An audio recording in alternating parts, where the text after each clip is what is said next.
Let's be real. Stephanie White never wanted to deal with number 22 from Iowa. Never wanted to deal with it. This is what she wanted from the beginning. Stephanie White is getting exactly what she wanted, and Caitlin Clark is paying the price for it. Let me be entirely clear with you right now before we get 1 second deeper into this conversation. The Indiana Fever did not lose Caitlin Clark to a back injury because of bad luck. They did not lose her because of the randomness of a brutal physical sport. They lost her because of a pattern of deliberate, undeniable mismanagement that has been building since the moment Caitlin Clark walked through that locker room door. And the people responsible, Stephanie White, the front office, the ownership group that has been asleep at the wheel this entire time, every single one of them is getting exactly what they engineered. A Caitlin Clarkless game day, a Kelsey Mitchell shot fest, and an arena full of empty seats that they are desperately trying to paper over with trivia nights and free t-shirts. This is WNBA Flash, and today we are ripping the doors off the Indiana Fever organization and exposing the ruthless, baffling, soul-crushing agenda that has been directed at the most important player this franchise has ever seen.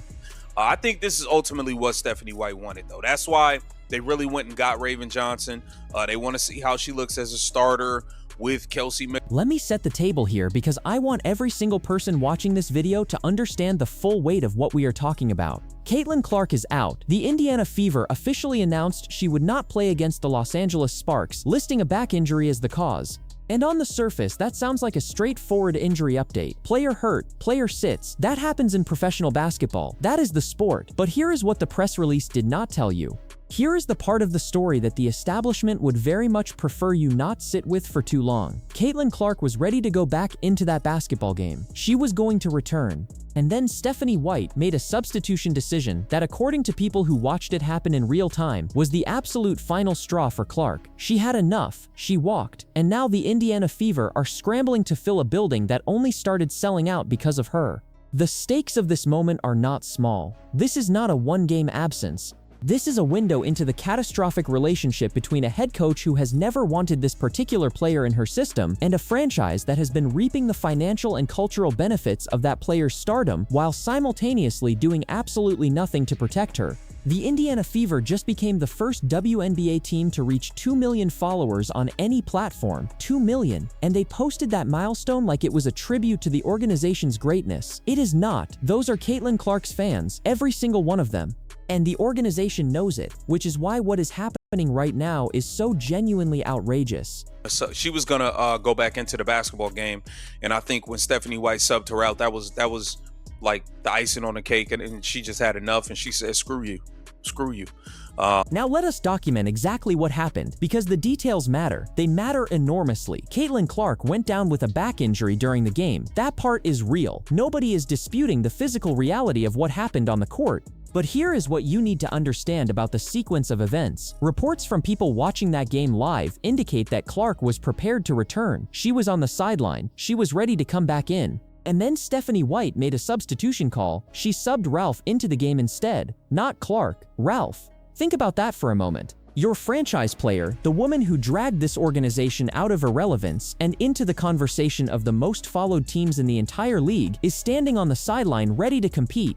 And the head coach, the same head coach who has been telegraphing her preference for a different offensive system since day one, puts in a different player. In that moment, Caitlin Clark made a decision. She was done, and I do not blame her. I do not blame her one single bit. Because this is not the first time Stephanie White has made a decision that communicates, clearly and without ambiguity, that she would prefer to run her basketball team a different way. Without number 22 from Iowa, Stephanie White has a preferred style of play. She has a preferred offensive hub, she has a preferred point guard, and none of those preferences have ever been Caitlin Clark. That has been visible to anyone paying attention since the very beginning of this coaching tenure. The Kelsey Mitchell situation is the most glaring piece of evidence. Stephanie White wants Kelsey Mitchell to be the engine of this offense. She wants Mitchell jacking up 24-25 shots a game. She wants Aaliyah Boston operating as the hub in the post. She wants Raven Johnson running the point. That is the basketball Stephanie White wants to coach. And the reason the Fever went out and acquired Raven Johnson is not complicated if you are willing to be honest about it. They brought Johnson in to see how she looks as a starter alongside Mitchell and Boston. They brought her in to audition for the role that would exist if Caitlin Clark were no longer in the picture. Don't take my word for it. Here is exactly what was said, on camera, about Stephanie White's relationship with Caitlin Clark from the very beginning. Let's be real. Stephanie White never wanted to deal with number 22 from Iowa. Never wanted to deal with it. This is what she wanted from the beginning. She never wanted to deal with her. Never. From the beginning. That is the admission. That is the frame through which every single coaching decision Stephanie White has made this season has to be understood. Not as basketball strategy, not as lineup optimization, as a deliberate, sustained effort to build a team that does not depend on, and eventually does not include, Caitlin Clark. Let that sink in for a second, because what we are describing here is not a coach and a star player who have different opinions on pick-and-roll coverage. What we are describing is a head coach who, from the moment she took this job, looked at the most transcendent talent her franchise had ever produced and decided she did not want to build around her. And the ownership group and the front office, Amber Cox, the people at the top of this organization, let it happen. They watched it happen. They are still watching it happen, and they have done nothing. I think this is ultimately what Stephanie White wanted, though. That's why they really went and got Raven Johnson. They want to see how she looks as a starter with Kelsey. Let me walk you through the tactical failure first, because it is important to understand the specific mechanics of what Stephanie White is doing before we zoom out to the larger pattern. When Caitlin Clark is on the floor, the Indiana Fever play a different style of basketball. They push the pace. They get up and down, they create in transition, they operate out of Clark's gravity, her pull-up threat from beyond the arc, her ability to find cutters and rollers, her court vision at the point of attack. That is a specific, identifiable offensive identity, and it works. It has been working. The Fever are a better basketball team when Caitlin Clark is directing the offense. Stephanie White's preferred system is the opposite of that. It is slower, it is more deliberate. It is grinded out, half-court, post-entry basketball built around Aaliyah Boston's footwork and Kelsey Mitchell's isolation scoring. There is nothing inherently wrong with that style of basketball. In a vacuum, it is a legitimate way to play, but it is not compatible with maximizing what Caitlin Clark brings to the table. And when you have Caitlin Clark on your roster, when you have the single most marketable, most electric, most impactful player in the history of your franchise, you do not build your system around incompatibility. You do not do that, unless you want her gone. And that is the only conclusion that makes logical sense when you look at what Stephanie White has consistently chosen to do. She has consistently chosen the slower pace. She has consistently chosen the Mitchell-heavy shot diet. She has consistently made lineup and substitution decisions that communicate, in the language of basketball, that Caitlin Clark is a passenger in this system rather than the driver of it. And now, on a game day when Clark goes down and is ready to return, Stephanie White makes the substitution call that sends the message louder than anything she has ever said in a press conference. You are not the priority here. You are not what I am building toward. You are not the future I have in mind. The pattern of behavior goes beyond any single game, any single substitution, any single lineup decision. There was the entire situation with Lynn Dunn. There was information that came out about the internal dynamics of this organization that raised serious questions about whether the environment around Caitlin Clark was being managed in good faith. There was the day-to-day situation from last season, a handling of Clark's availability that felt, to many observers, like the organization was deliberately managing information in a way that prioritized their own interests over transparency with the fans who had bought tickets and merchandise specifically to see her play. The fans who were in some meaningful sense defrauded by a front office that knew more than it was saying. I want you to listen closely to this next point, because it is the one that the people running the Indiana Fever most desperately do not want you to make. The Fever just announced 2 million social media followers. 2 million. First WNBA team to hit that number on any platform. They posted it with pride. They celebrated it. They called it a tribute to their fan base. And they are not wrong that their fan base is extraordinary. But let me ask you a direct question. Where were those 2 million followers before Caitlin Clark arrived? Where was the Indiana Fever's cultural footprint before number 22 from Iowa walked into Gainbridge Fieldhouse? The answer is, it did not exist at this scale. It did not exist anywhere close to this scale. Those 2 million followers are Caitlin Clark's followers. That milestone belongs to her, and the organization is celebrating it while simultaneously enabling a coaching situation that is actively working to push her out. That is the definition of reaping the benefits while not doing right by the person who created them. Now here is the second receipt, and this one is even more damning because it is not about philosophy or coaching preference. It is about a specific personnel decision that reveals the blueprint. Watch this. So she was gonna go back into the basketball game, and I think when Stephanie White subbed her out, that was like the icing on the cake, and she just had enough, and she said, "Screw you, screw you." There it is. That is the admission. Raven Johnson was not brought to Indiana to be a backup. She was not brought in as depth. She was brought in to be auditioned as a starter in the system Stephanie White actually wants to run. The system where Kelsey Mitchell is the primary ball handler and shot creator. The system where Raven Johnson runs the point. The system where Caitlin Clark is at best a secondary piece and at worst, not in the picture at all. And here is what makes that so absolutely ruthless. The Indiana Fever made that acquisition while Caitlin Clark was still on the roster, while she was still their most important player, while she was still the reason 17,000, 18,000 people were showing up to Gainbridge Fieldhouse on any given night. They brought in the infrastructure for the post-Clark era while Clark was still in the building. That is not roster building, that is succession planning. And it tells you everything you need to know about where Stephanie White's head is and whether the front office has been doing anything to stop it. Let me now render a verdict on each of the parties responsible for this catastrophic situation, because accountability requires naming names and assigning specific failures to specific people. Stephanie White, she is the primary villain of this story, and she has been from the beginning. Stephanie White inherited the most transformative player in WNBA history and responded by trying to build a system that minimized her. She has consistently prioritized her own coaching preferences, her preferred pace, her preferred personnel, her preferred offensive identity, over the undeniable reality that Caitlin Clark is the reason this franchise matters right now. And the substitution decision that became the breaking point. The moment Clark was ready to return and White put someone else on the floor instead, that is not a basketball decision. That is a message delivered in front of cameras, in front of fans, in front of the entire league. And it is the most revealing thing Stephanie White has done in her tenure as head coach of the Indiana Fever. If the Fever lose this game to the Los Angeles Sparks, a Sparks team that is missing Kelsey Plum, one of the best players in the league, and Cameron Brink, one of their most important pieces, Stephanie White is going to look absolutely, unequivocally, catastrophically exposed.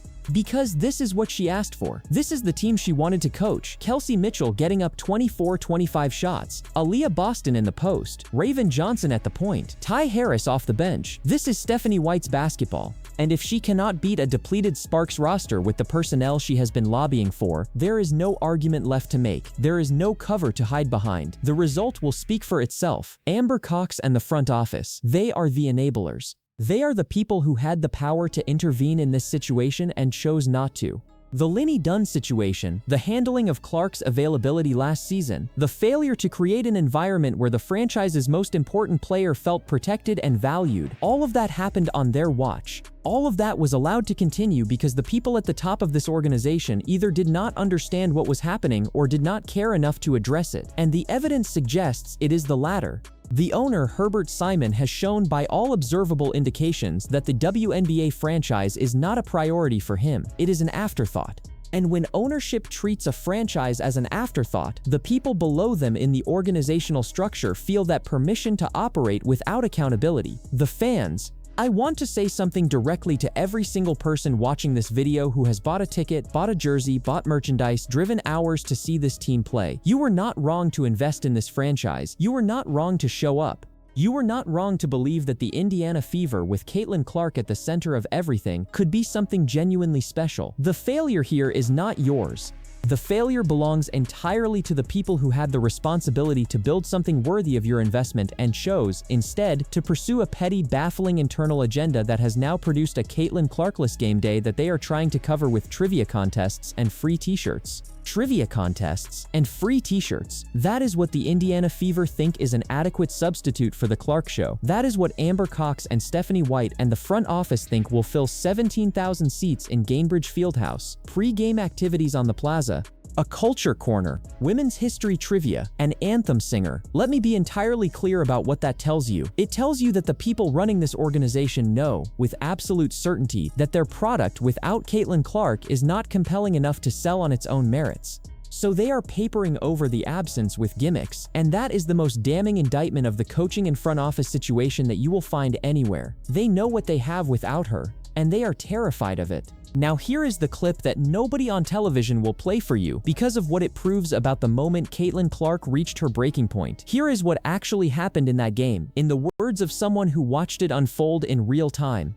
She had enough. She said what needed to be said internally, and she walked. And I want you to sit with that for a moment, because that is not the behavior of a player who is checked out. That is not the behavior of a player who does not care. That is the behavior of a player who has been pushed and pushed and pushed again and finally reached the point where she could not absorb any more of it in silence. Caitlin Clark was ready to go back into that basketball game. She was willing to play through the pain. And the head coach made a decision that communicated with absolute clarity that Clark was not the priority in that moment. And Clark responded accordingly. I do not blame her, not for 1 second. Because what Caitlin Clark has been asked to endure in Indiana, the coaching indifference, the organizational dysfunction, the front office that has been asleep at the wheel while all of this unfolded, is genuinely extraordinary. She has handled it with more professionalism and more grace than most people would have managed. She has shown up, she has competed, she has elevated this franchise to heights it has never seen before. And she has done all of that while operating inside a system that was never designed to maximize her, and under a head coach who from the very beginning never wanted to deal with her. That is the brutal, undeniable reality of what is happening in Indiana right now.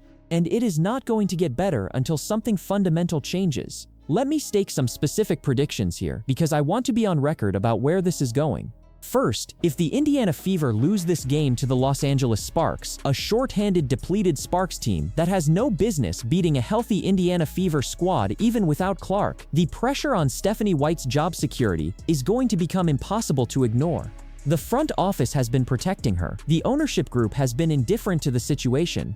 But a loss to this Sparks team, with the lineup White has been lobbying for, in front of a crowd that is already asking why they are being given trivia nights instead of the player they showed up for, that result will not be spinnable. It will not be explainable. It will be the moment the conversation about Stephanie White's future becomes unavoidable. Second, the question of whether Caitlin Clark finishes this season in Indiana is no longer a question that belongs in the realm of the unthinkable. It is a legitimate conversation. All things are on the table. The relationship between Clark and this coaching staff has been damaged in ways that are visible from the outside. The relationship between Clark and this organization, the people who have been reaping the rewards of her stardom while failing to protect her, failing to build around her, failing to create an environment where she feels valued, that relationship is under genuine strain. And if the Fever continue down this path, if Stephanie White continues to make decisions that prioritize her preferred system over the player who makes this franchise relevant, the possibility that Caitlin Clark explores other options becomes very real. Third, the fan base is already fracturing.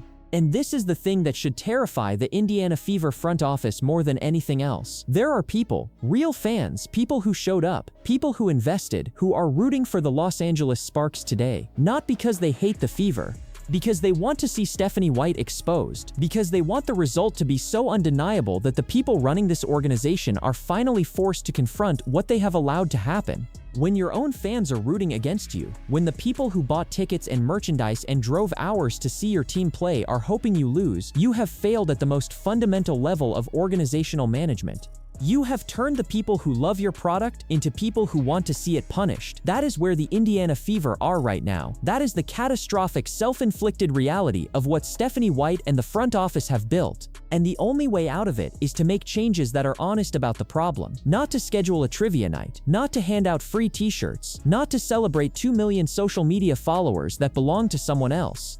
To actually reckon with the fact that you have been mismanaging the most important player in your franchise's history, and that the bill for that mismanagement is now coming due. Caitlin Clark is still here. She is still the most electric, most watchable, most impactful player in the WNBA. She is still the player who turned the Indiana Fever into the first team in the league to crack 2 million followers. She is still the player who fills buildings, who drives television ratings, who makes casual fans into devoted fans. She is still doing all of that right now, despite everything that has been done to make her situation in Indiana untenable. And she deserves better. She deserves a coaching staff that wants to maximize her. She deserves a front office that protects her. She deserves an ownership group that is awake. She deserves the organization that her presence has already earned. What she has instead is Stephanie White running a Kelsey Mitchell shot fest on a game day that should have featured the Clark Show, while the front office hands out trivia cards to fans who came to see something completely different. Here is your forced choice question for the comments today, and I want real answers. Are you rooting for the Indiana Fever to win this game against the Sparks, or are you rooting for them to lose so that the pressure on Stephanie White and this front office becomes impossible to ignore? Put your answer right there in the comments. No hedging, no both sides. Pick one. Fever win or Fever loss that forces change. I want to see where this community stands. This is WNBA Flash. If this video said something that the mainstream conversation is refusing to say, hit that like button. Share this with someone who needs to hear it, and make sure you are subscribed with the bell notification on, because when the next development in this situation drops, and it is coming, we will be the first ones to break it down for you. We will be right here. Do not miss it.